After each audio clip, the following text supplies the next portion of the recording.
All right, we're on with Ava and Garrett. They're both out, and we were on.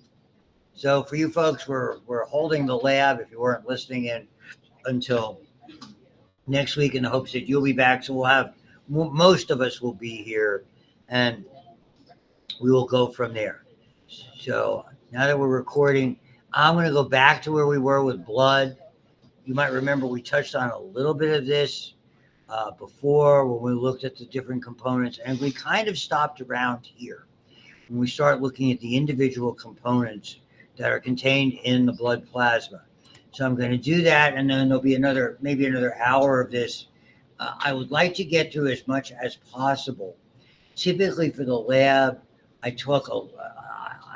I go over again and give you my spin on the blood typing and blood grouping, because it's to me it's very interesting. And again, I have entirely too much personal experience with it over the years. So this is kind of where the nugget starts, where we left off. There's so much in plasma, and that's why when it comes to osmolarity, it's a combination of all of these solutes to whatever proportion they have dissolved to make it. And certainly proteins are number one on the hit parade, and there's three. And this is kind of where we left off. Albumin, and you'll see the proportionality: 60% albumin, 36% globulin, and about 4% of fibrinogen. So, and again, the proteins are typically made by the liver.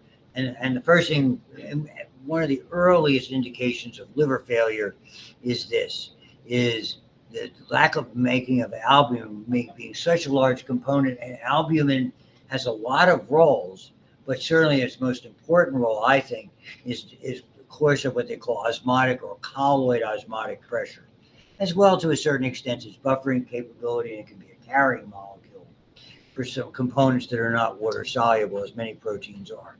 But the reality of it is that when someone's liver starts to fail and they don't have enough proteins, we begin to see water basically extravasating, leaving at the capillary level and pooling in areas like the abdomen and lower extremities. The best example of that, when you see those tragic pictures in war-torn countries, or countries after natural disasters, and little tiny children with big bellies that are just filled with water and spindly arms and legs. It's got a fancy name you won't have to know, called ascites, ASCITES. And again, I've seen it in a number of patients, but and all of them had some kind of significant liver disease. I dealt with a lot of patients who had liver failure, mostly, unfortunately, from alcohol than anything else, as the great many of them are. So this is the table that you can see. You can see the 60% that's there. The 36% are globulins. And it'd be nice if they could make this larger, but I'll just have to sort of narrate it off, unless it comes to it later in the PowerPoint. Globulins, there are different types. The one we spend the most time with, and we spend it much more in the immune system, which is our next big chapter, lecture one. I'll deal with the blood pressure chapter from a lab perspective, and the respiratory chapter, because they're intermingled, more from a lab perspective than from a lecture perspective. But the immune system is big, and that's gamma globulins. Okay. The antibodies are released by plasma cells during the immune response. Okay, but we're not going to talk about those here. Produced by the liver, most are transport proteins, fat soluble vitamins, lipids, metal ions. So they play a lot of role, and we have to transport iron around to some extent that way as well.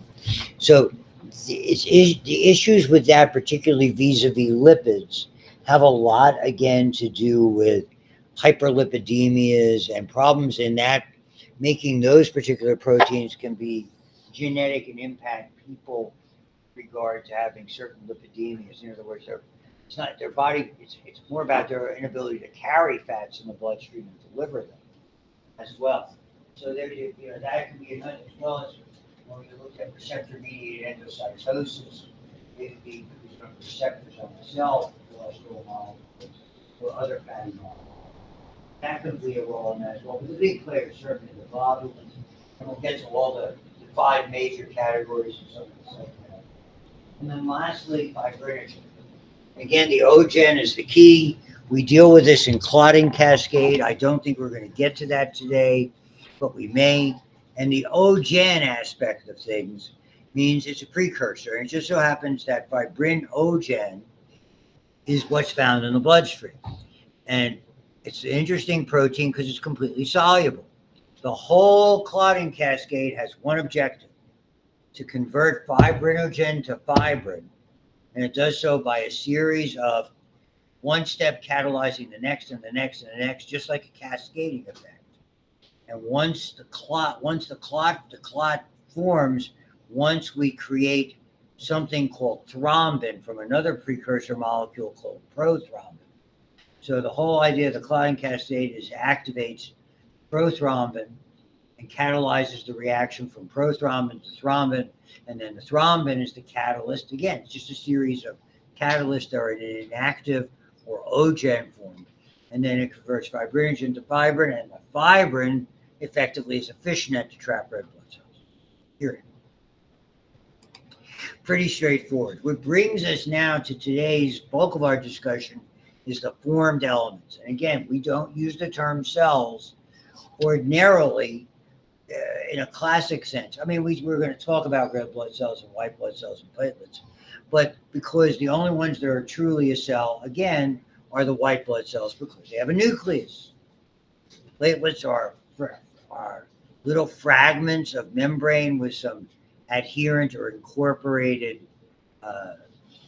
protein granules. Red blood cells are basically a container of hemoglobin and very, very little else that shed its nucleus as it matures. We'll look at that a little bit today, okay? And become really a wonderful carrying action for blood's number one job, carry oxygen. So that's all significant. And they're not long-lived. If anything, the vast majority, we're talking about days and hours, and in some cases, acute reactions of your white blood cells. They make a lot of them, and they don't last very long because they're always, once they attack something, they basically end up dying in the process. Okay, and they are typically in the bone marrow, and once they're out of the bone marrow, there's no more divisions are going on. If anything, and it's funny because I had that question, my wife and I were just talking a little bit about transfusions this morning. I don't know why. There were some concerns that she'd been seeing about folks about getting transfused, people who haven't had the COVID vaccine versus people who have had the COVID vaccines, et cetera, et cetera.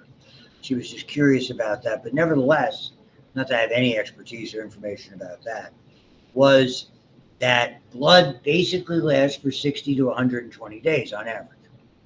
So if you've gone to the blood bank and they've tested your blood and you donated blood, other than you're their best friend forever, they'll call you daily if they can, is that blood has a lifespan.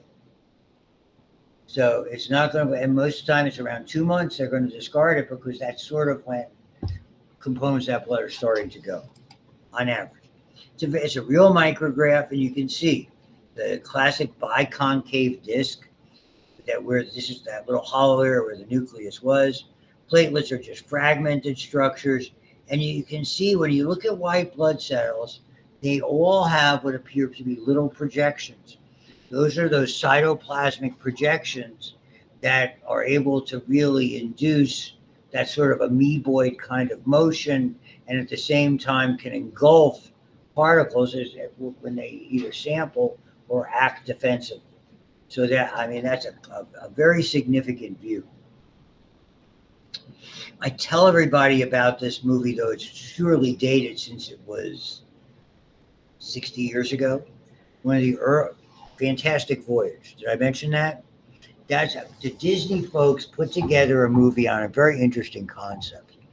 And it starred Stephen Boyd and Donald Pleasance, who was always the bad guy, and the late Raquel Welch in one of her earliest roles.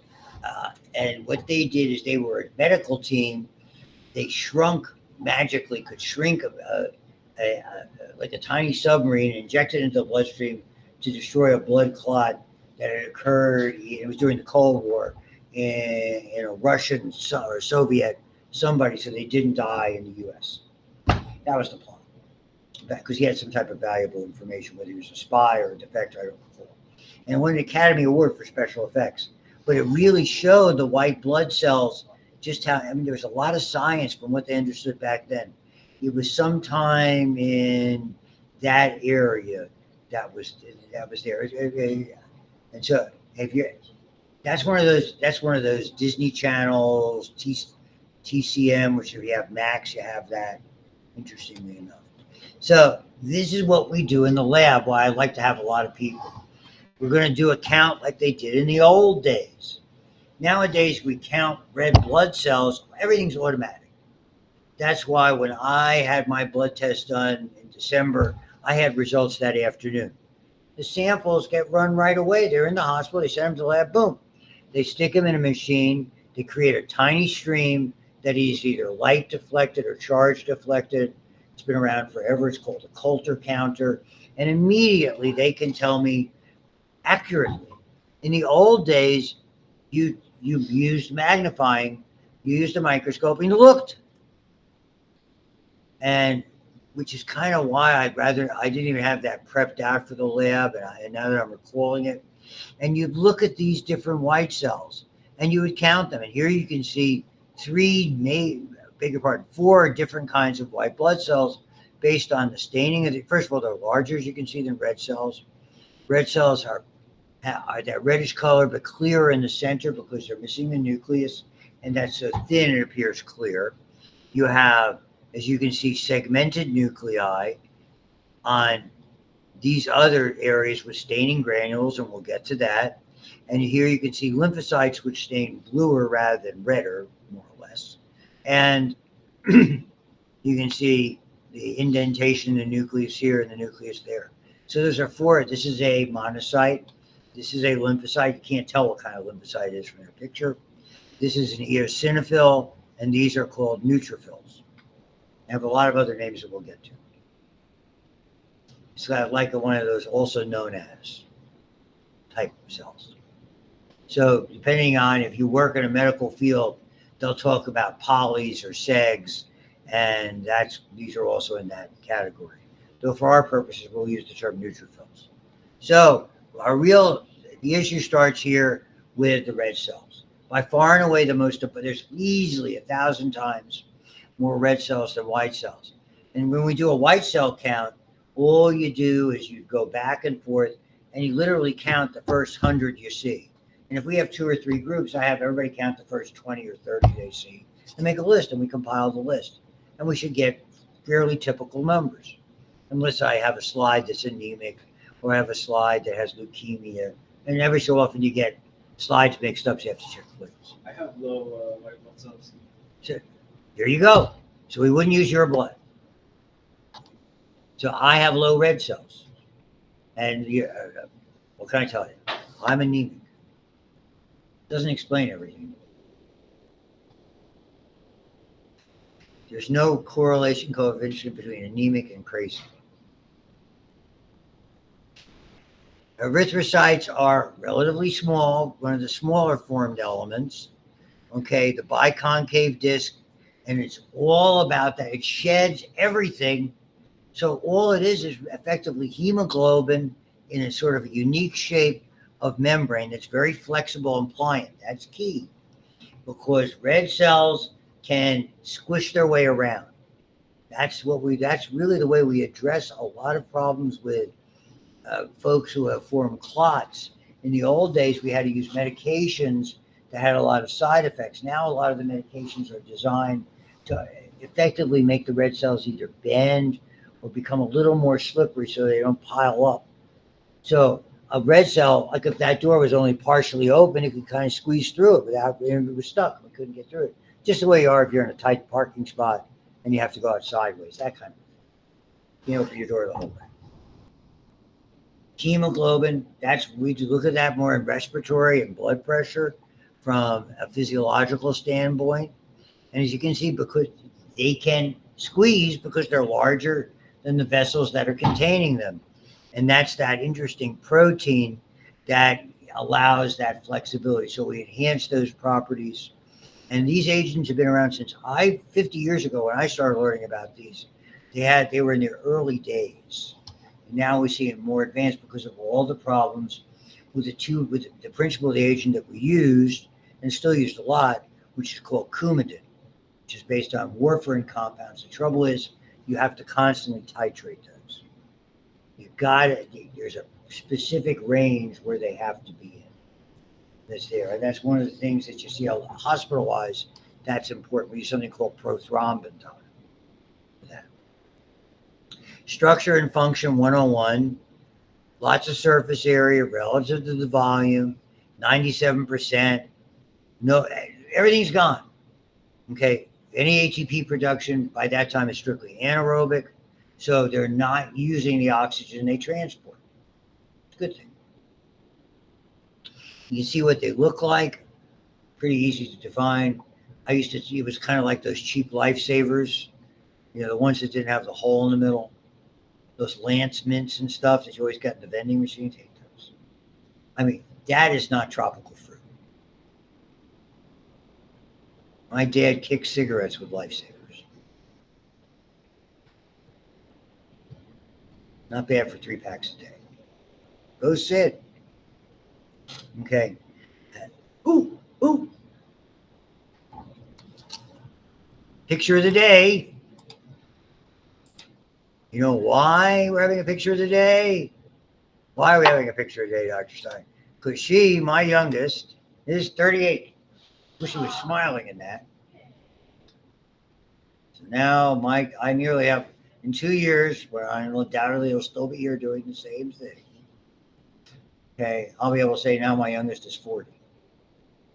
That was about 4 years ago. Next time, smile for the camera.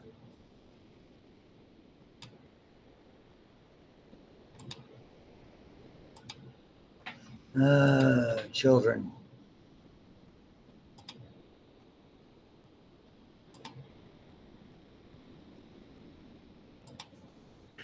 God, when she hits 40, I will feel really old. Okay.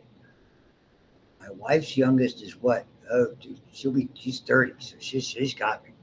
Okay. So moving on. So here's a view all about transporting. The first thing to note, it's about shape. It's strictly molecular. Hemoglobin is reversibly bonding. Those are the numbers. My numbers usually hover. 13's good. Okay. And you've seen this, I'm sure, molecularly. They're going to show it to you again. You have 4 heme units with 4 globin chains. 2 alphas, 2 betas. Yes, that's the color because of the central iron. And here's the classic sort of illustration we see. And this is where the oxygen is able to reversibly ride on that. This is the chemical structure, which you certainly don't have to know about it. It's very complex, as you can see. But what it means, now understand, in a cubic milliliter, pretty small unit, okay? So basically a cubic centimeter, which is a milliliter. No, I beg your pardon, it's a microliter. In a microliter, imagine how many hemoglobins you have. You have 5.5 million red blood cells. Each of those red blood cells contains about 250 million hemoglobin molecules, which can transport 4 oxygens. So you have 1 billion. Each red blood cell, when filled, can transport 1 billion oxygen molecules. I know it's molecular. They're extraordinarily tiny units that are there. So when it's loaded in the lungs, we call it oxy. When it's unloaded in the tissue, it's deoxy, which is a misnomer. It has not lost all of its oxygen, as you probably know or will. That's lost about 1/4. So venous blood typically only loses about 1/4 of it. So 3 of those 4 are still filled. There's a substantial amount of oxygen reserved. The CO2 will bind as well, but typically CO2 binding is limited and it's less on the heme and more on the globin. Years ago, we used to think it was basically the CO2 jumped on where the oxygen jumped off, like it was getting a seat on the bus or the subway. Not the case. All of this comes from, and this we're going to see this illustration more than once. This is hematopoiesis. So hematopoiesis in the red bone, all red cells, white cells, platelets come from effectively a common line that differentiates from that stem cell material. Okay, and as you can see, it's in all the bone marrow in children. You might remember from when we did anatomy. Basically, what happens, it changes. Now it's mostly confined to areas of the axial skeleton and humeral and pelvic areas. Particularly the humerus and femur proximally. That's why we typically utilize iliac crest and sternum for both looking at the bone marrow, doing what's called bone marrow aspiration, and doing bone marrow transfers, whether we're obtaining it or we're depositing it. So it's called a hemocytoblast, I beg your pardon. That's effectively the stem cell that's lodged there from whatever the embryonic derivative is.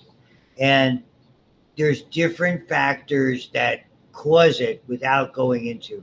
It's not a course in hematology, but once it's in a particular, if it's going to be going into red cells, you're going to see it's a specific line. It always stays with that line.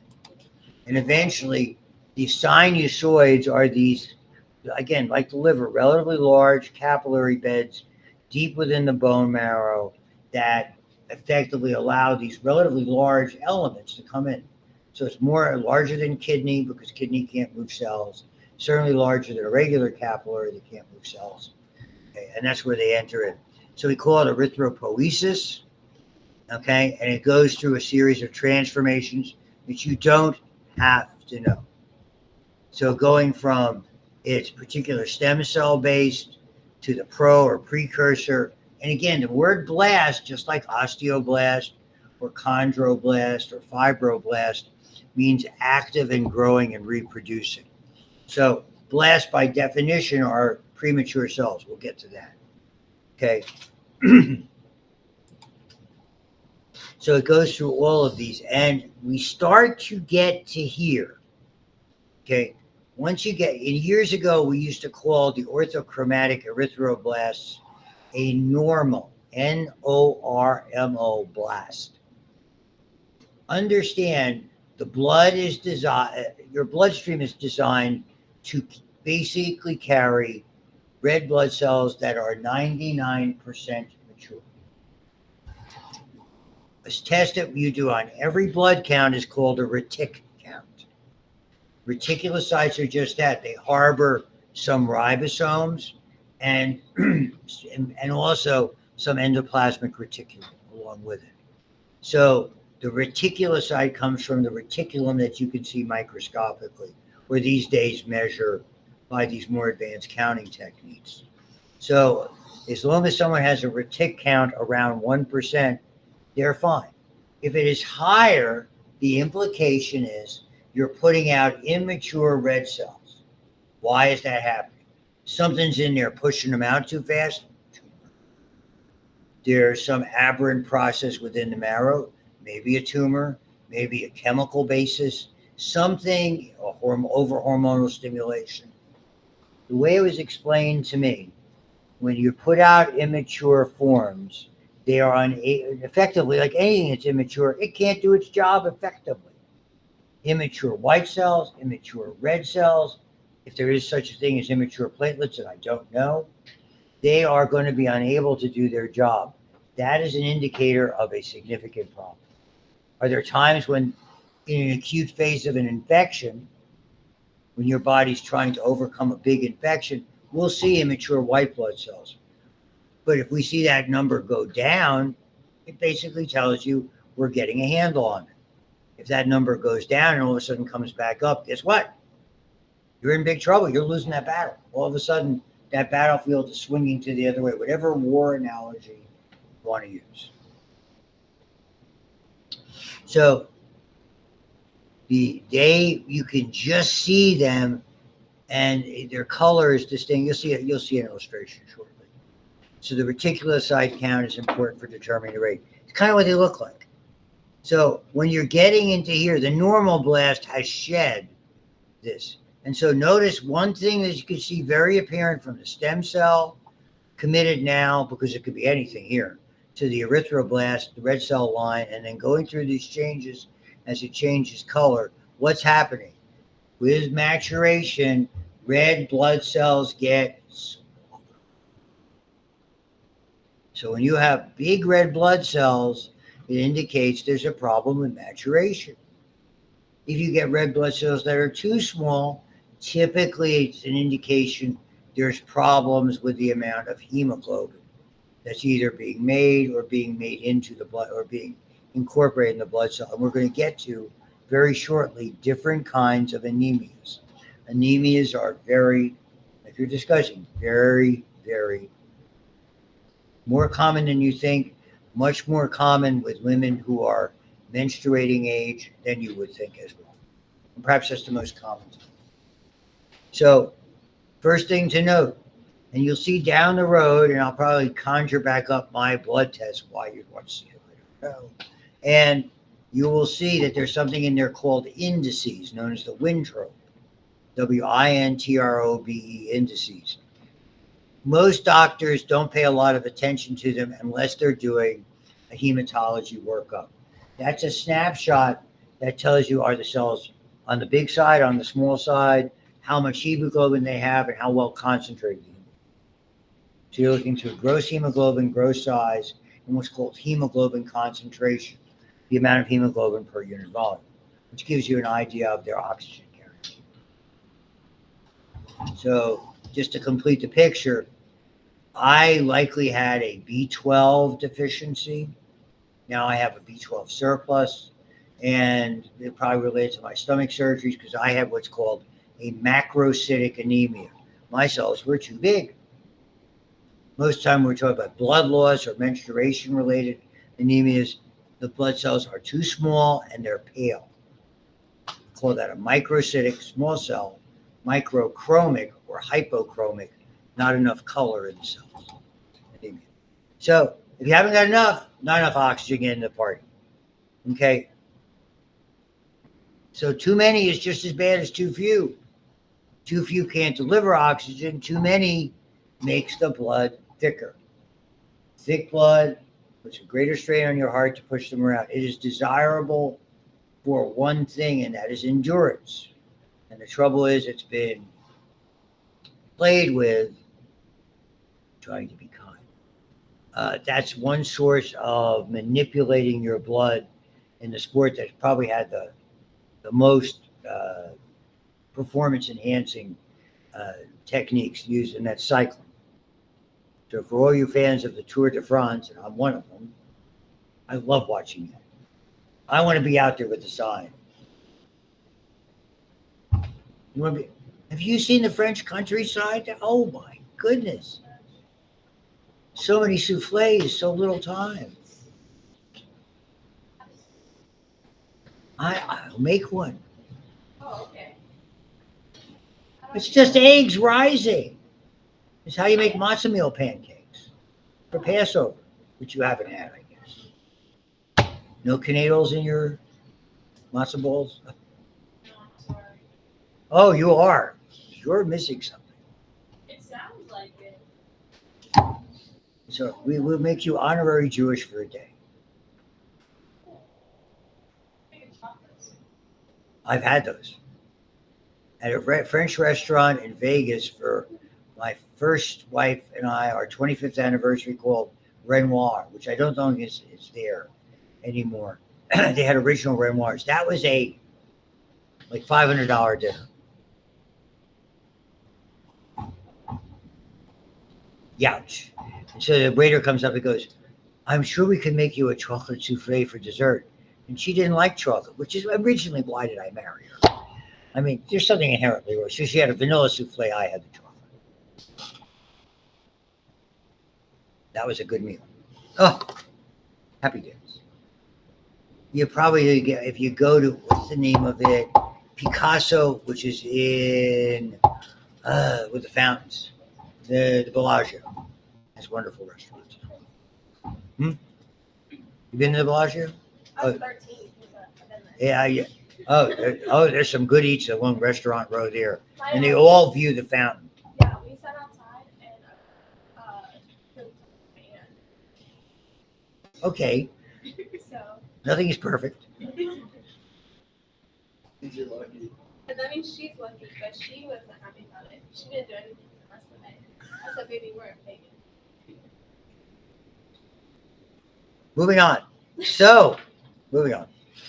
So, as you can see, red blood cells, we make them, if we're making 2 million a second, just do the math. It's mind boggling how many you have to replace daily.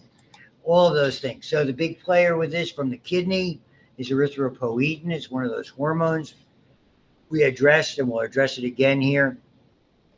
That's the big player for both men and women. Again, women don't have the benefit of substantial testosterone. So, and you're always going to have some made. So it's mostly kidneys. Yeah, a little bit from the liver, but really the kidneys are the big player. So the kidney cells cannot degrade that factor. The factor accumulates and blah, blah, blah, blah. Just know about that without going into hypoxia-inducible factor. Okay. Where they come from. And this is when you work up or figure out an anemia. Is it from, is somebody bleeding externally or internally? Or is there some process going on that we call hemolytic, meaning it's destroying blood cells? Are they destroying themselves? Is there a toxin? Is it an autoimmune phenomenon? There's a lot of things like that. Insufficient hemoglobin, that's classic iron deficiency. And iron deficiency, I would argue, is the most common of any of these. And then the interesting thing, sort of in reverse, when there's reduced availability of oxygen at altitude, or what we see here, more likely chronic lung disease, it's really a terrible thing. At altitude, in about 2 weeks, you adjust. Okay, your body starts to generate increased amounts of erythropoietin, and your blood tangibly becomes thicker, but it adjusts to just the right level. It's not a threatening atmosphere. And it's part of the reason why we have oxygen, altitude sickness when you rapidly go to those areas.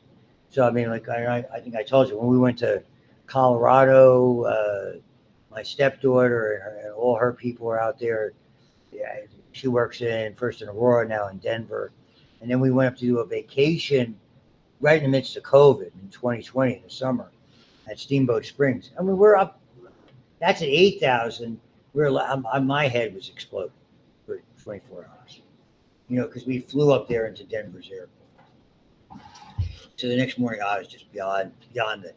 But if you know what happens in sport, when they play in soccer teams go 30 to 45 days to venues for like the World Cup if it's at altitude, which they would do this year because they're going to be in Azteca Stadium for the next World Cup, which is going to be US, Canada, and Mexico. Because if you have a venue there, they figure 2 to 4 weeks for an endurance soccer player to condition. They did that in Brazil because they had some high areas that were approaching the Andes. They did that in South Africa because they're aware of that. More on that as we come along with it. So, and here we see it, and the tragedy is people with emphysema, basically the oxygen is not getting to the bloodstream for whatever the condition is. Your kidneys sense that they make more red blood cells. Your blood gets thicker. Thicker blood is harder to pump. Your heart has to work harder. When your heart's working harder, it craves more oxygen. Your lungs can't make enough oxygen for the bloodstream. Here we go again. It's a cycle. So cardiopulmonary events are very, very significant. So again, this will, when it gets high enough, they inhibit it. And again, testosterone inhibits it, and that's probably the big reason for a greater amount of males. Don't do those ever. Hate them. This was the Lance Armstrong folks. They didn't do so much of EPO, which we began because we make that genetically. called Procrit originally, one of the earliest GMO materials. They were in their team hotels, they were transfusing, they were sucking out blood, concentrating it and re-injecting it, particularly for mountain. It's blood doping. And so these are the attendant problems. And it's funny, Armstrong was so good, I don't know why he did this. He was so talented. But, winning is addictive in that regard. So all the things, iron is hemoglobin with the rest of the liver, bone marrow. So the trouble with iron, we can't carry toxic ions. That's one of those carrying molecules you saw before. As ferritin or hemosiderin, and they're bound, and they're transported by one of those transport proteins, probably in the globulin family. So again, without the iron, you make less hemoglobin. Without the B12 and folic acid, that's when you're not making enough DNA. And so they are more macrocytic. Lack of B12 and lack of folic acid are commonly found with macrocytic anemias. That's the first two things you look at. And a lot of times you'll supplement both because they're easily supplementable. Folic acid is so important for DNA development. And what else? Pregnant women. We didn't know about it until we saw a lot of problems with failure of the neural tube to form. Okay. So it had things called myelocele and myelomeningeocele, where babies were born with parts of their spinal cord literally outpouching. Unsealed. It was terrible. Almost sometimes incompatible with life, incompatible with walking, neurological deficits, because the moms we didn't know about folic acid. Now that's the prenatal vitamins. They're on top of that now. So it's a big player because we don't make folic acid, okay, which is very interesting why certain antibiotics work for us. Because some antibiotics like Bactrim and Septra, which are very, very common for UTIs, are folic acid inhibitors. Has no effect on us. That's why they're a good antibiotic. Because we don't have a folic acid pathway. Our folic acid we have taken as a vitamin. Hemosiderin is interesting. This is something that causes a lot of problems when there's excessive iron or excessive hemosiderin, or a lot of blood escapes from blood vessels. We see this a lot in people with chronic venous insufficiency. This gets into the skin, gets very itchy. The skin gets very dark, peering, almost like stippling, like somebody took red dots. You know what stippling is, and put tiny little red dots. Go back and see a guy in the museum named Surratt. Pointillism was a type of modern art. Just a little of my fountain of useless knowledge. And basically what would happen is we'd see this, and it wasn't just the skin, it would deposit in organs. And that was usually an iron transport. So as you can see, the lifespan, average, probably 3 to 4 months. They can't grow anymore, and they deteriorate over time. And we have a spleen, and alternatively, the liver is basically our waste control system. They recycle and your body's good. It recycles everything but the heme, which has to be excreted. Unfortunately, spleens get damaged, and spleens sometimes have to be removed, typically from trauma and from disease. So your liver can take over for that, though it's not necessarily desirable, it is even eminently survivable. That kind of gets back to the altitude thing. Remember Ryan Clark, who's now everywhere on ESPN, when the Steelers went up to Denver the first time, he had sickle cell trait. Because of the sickle, even with the trait at high altitude, which means low oxygen, he ended up having to have his spleen and gallbladder removed. They nearly died. They go to Denver a few days before. And from that point on, he could never play in Denver again. And you might remember the Steelers lost not one, but 2 playoff games. Went to Tim Tebow play and all that stuff. And so it didn't help them, losing basically Troy Polamalu's guy next door during those games. So again, heme, iron, and globin are separated. The iron you can reuse. The heme you can't. And the heme basically becomes part of bilirubin, and we look at that again. We look at liver function and gastrointestinal, and then it becomes either urobilinogen or stercobilin, which are both the pigments that color urine and feces, respectively. Globin's a protein. What do we do with proteins? We break it down amino acids, we recycle. The iron, we recycle. We're good with that. So there's a lot of reuse. They show you the whole thing here with the life cycle, and if you're interested, BMG, you might guess. So the anemias predominate. I'll talk a little bit about those because I'm sure we'll pick it up. So effectively, you don't have enough. I can only tell you, there is nothing more disabling. You may recall me mentioning it to you when I had all this blood loss internally. If someone had lost, effectively, I lost 2/3 of my hemoglobin over time. If it had happened initially, I wouldn't be giving you this lecture. I wouldn't be around to give anybody a lecture. When you have chronic blood loss, like I did from a bleeding ulcer, I could survive, although with repetitive transfusions. I was at the point where I probably told you this. Those steps from where you down at the bottom there, I couldn't have gotten up more than 3 of them without having to stop and make the next 3, and I have to stop before I can get in this one. I couldn't walk from my car to go into Giant Eagle. Certainly not here because it's up a hill. It would have taken me forever. I've been like, get some elderly person, God bless them, with a walker who's trying to get there. I made them look quick. And this is all happening when I wasn't even 50 years old. So I fatigue is unbelievable. It's horrible.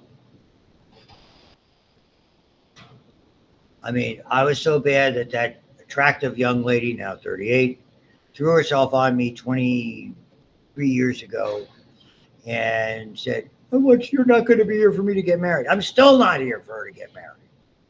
She hasn't gotten married yet. Permanently engaged. Yeah, it could be worse. Like I said, those RMU graduates, you got to be careful. We should know hockey players here. So really, it's a question of the underlying condition. Fatigue, pale, can't breathe, cold everywhere. So is it blood loss? Is it internal or external? External is fairly obvious. Are you not making enough red blood cells? Is there a fault in the bone marrow? Or is there a destructive problem? And that's the workup. It's not rocket science. That's, diagnosticians look at things. It's like solving a mystery or a puzzle. It's fascinating because a lot of times there's an oddball in there. So rapid, big accident, gunshot, stab, you've got to replace the blood right away. Chronic but persistent, bleeding ulcer. Hemorrhoids can do it, but they have to be pretty bad. And so you have to address that. Why did I take so long to address it? I didn't have any medical insurance. So it's easier for me to owe them money for the transfusions than the $100,000 I ended up owing them for the surgery. Not fun. It's another story. Okay. Iron deficiency, most common. I think this should probably be our last topic. But typically iron problems, again, microacidic, you're not getting enough in your diet. People should think hard about it. Not every iron is equal. A lot of them give you stomach-related problems. Small and pale, and iron supplements. I go with what's called gluconate or glycinate because it's easier on your gastrointestinal system. We'll stop there, and we'll talk about the famous pernicious anemia. I'll get an hour more in and send you home happy. I hope. Goodbye. We'll go down on 141. I got to run back to my office anyway, but we'll be fine. See you guys out there in radio.